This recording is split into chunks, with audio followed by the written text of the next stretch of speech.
ashama nagaa keessan akkam jirtu fayyaan isin haa ta'u jedha ani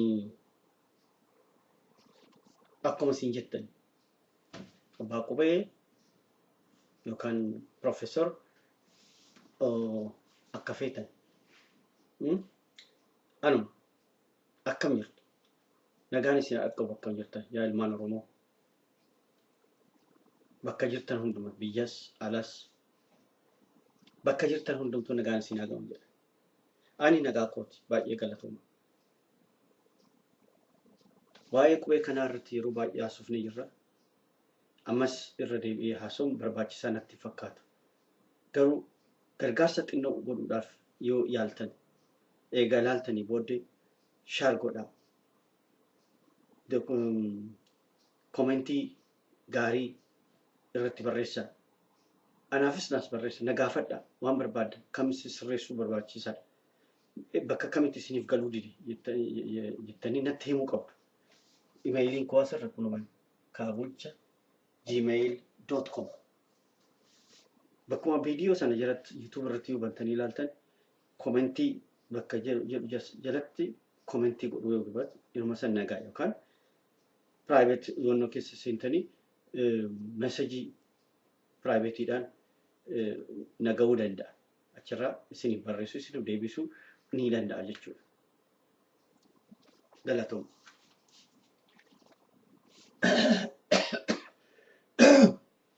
ifa qilleensi na rukutan fakkaata anyway maal irratti haasofna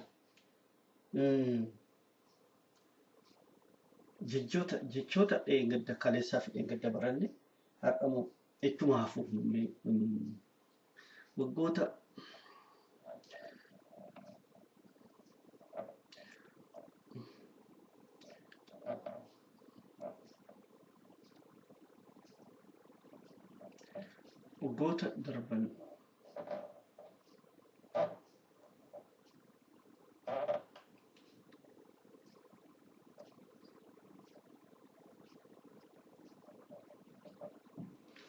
darban keessatti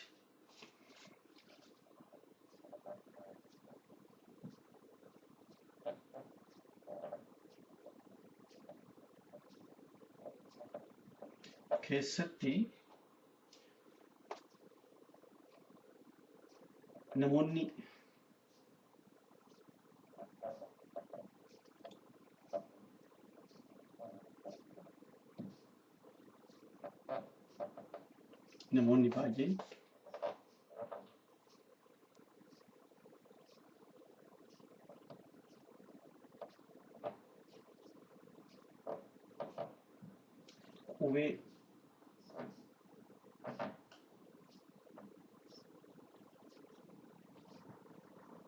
qubee kana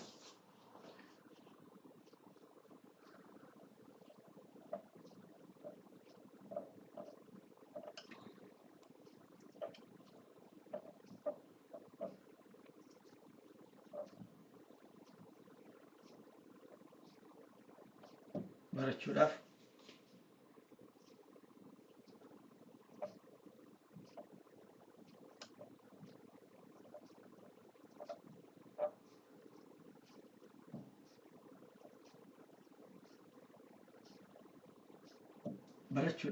baay'ee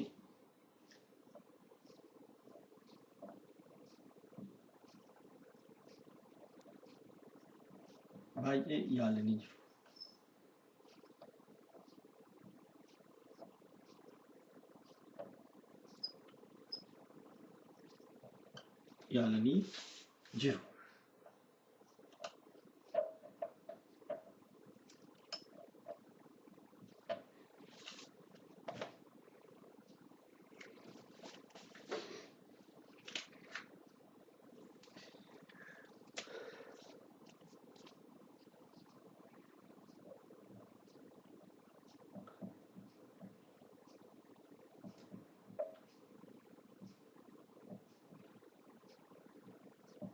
anis hanga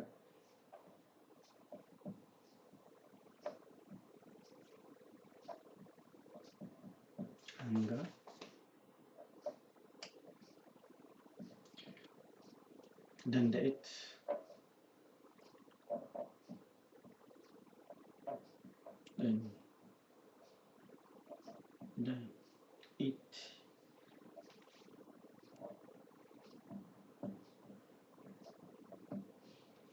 isaan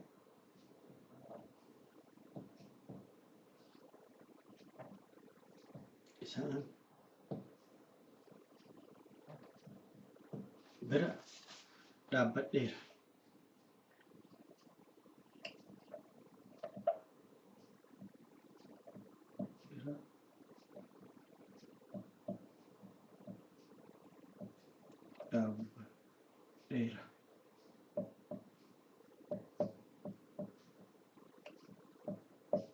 Dhaabbadheera.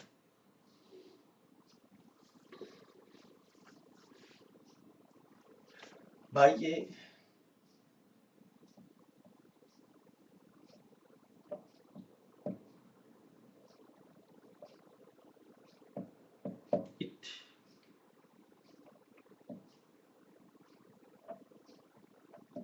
itti milkaa'uu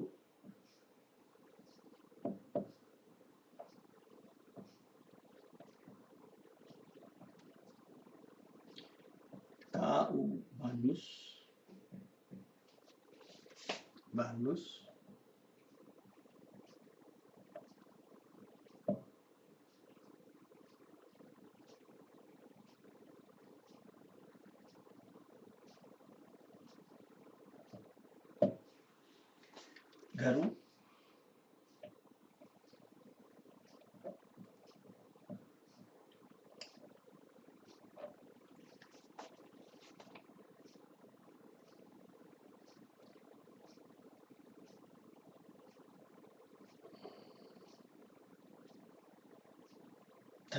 garuu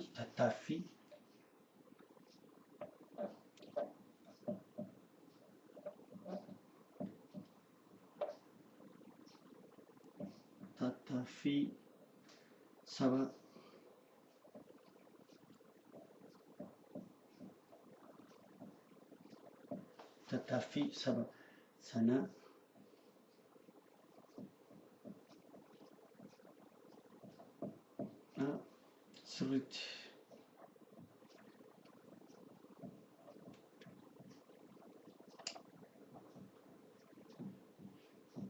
sirriitti argineera.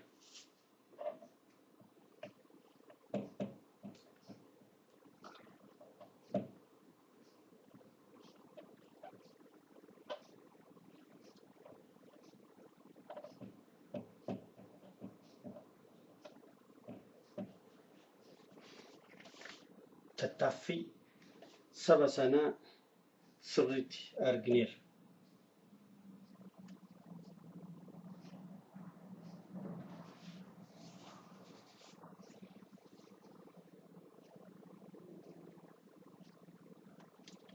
Argitanii miti barreessu isaa yoo barachaa deemtan nama hin dhibu.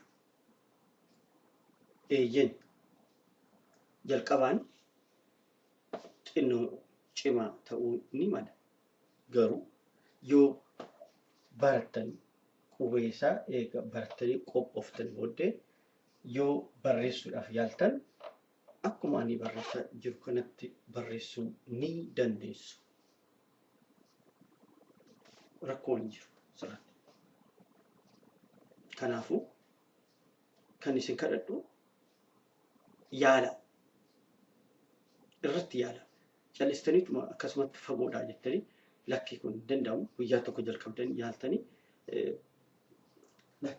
namni yoo karaa deemu yoo karaa jala bade karaa irra dhufe sanarra deebi'eetti ilaala. Karamiinan dhufe yoo caliseetti fufe hin bada. Garuu yoo of duuba deebi'ee karaa dhufe sana yoo irra deebi'ee ilaale akka dogoggora godhe karaa irraa bade arga jechuudha. Kanaafuu yeroo isaan deemsa isaa sirreeffatee deemuu danda'a. Hundumtuu akkasi. Barumsa tokko waa tokko barachuu yoo deemnu jalqabaan akka cimaa ta'e hundumtuu keenya beekna. Maana barachuudhaaf gatiin beekne barachuudhaaf deemna. eega jalqabneen booddee immoo sammuu keenyatti seenaa deema. Sammuu keenyas qabachaa deema. Ifa nuuf ta'aa deema jechuudha. Hundumtuu akkasi. Waa tokko waan dur hin beekne namni jaalatu hin jiru. Tokko immoo eega barattee booddee jaalachaa deemta waa tokko. Akkas jechuudha qubee kuni yeroo jalqabaa maluma fungaa wayii fakkaata. Garuu yeroo ofii keessanii harka keessanii barreessuu jalqabdan hin argitu akka waa hundumaa gattan. Kun isin attani.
Kana keessa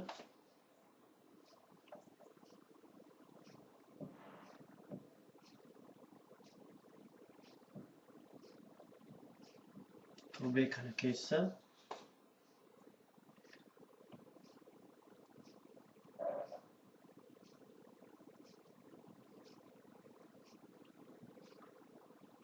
waan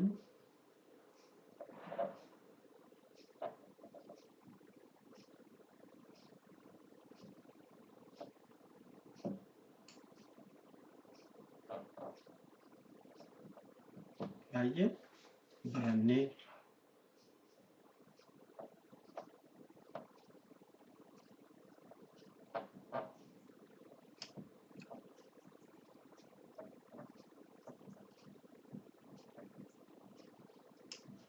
waa baay'ee baranneerra.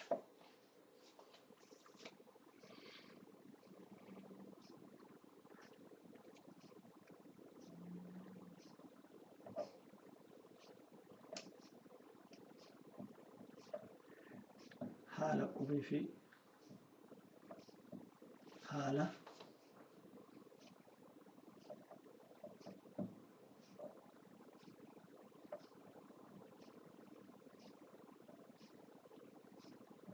qubee fi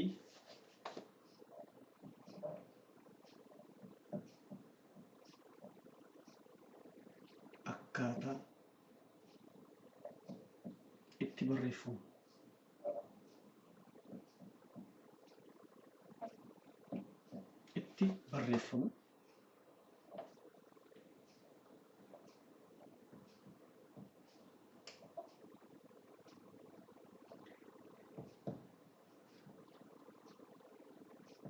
Barreeffamu akkatti barreeffamu fi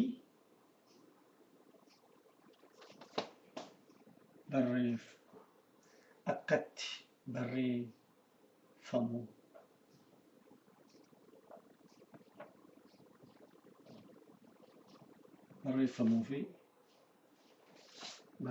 fi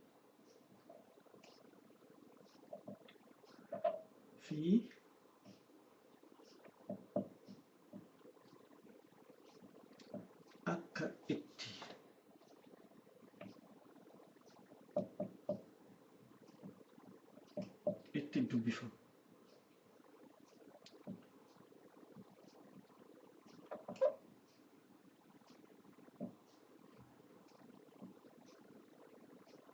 dubbifamu. Walumaa galaan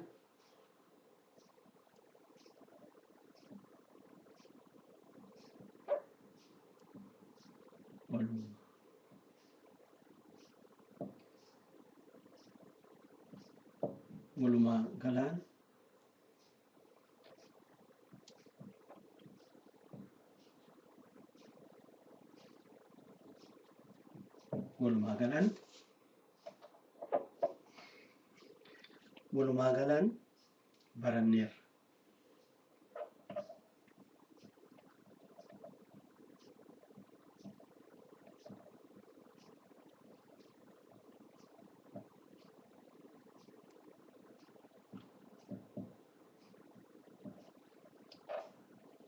Walumaa galaan baranneerra.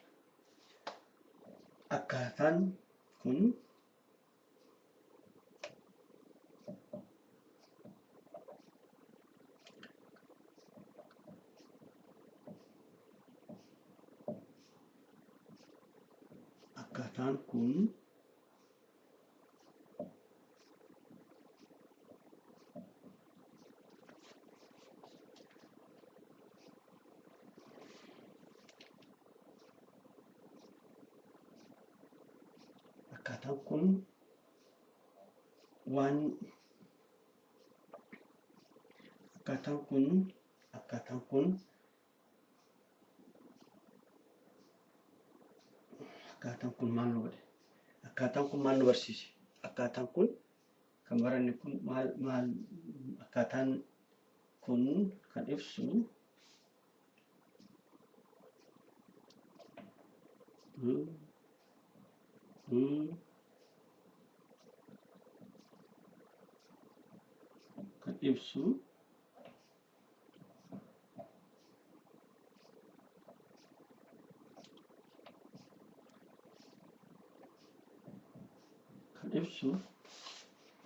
qubeen kun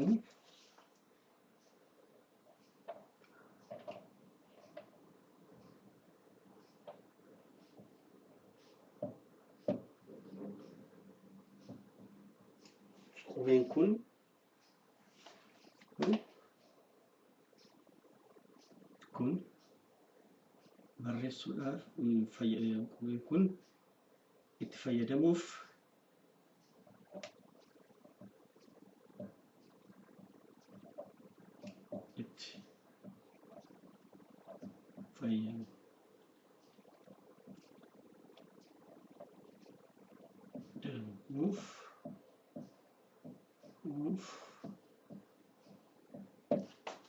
baay'ee salphaadha.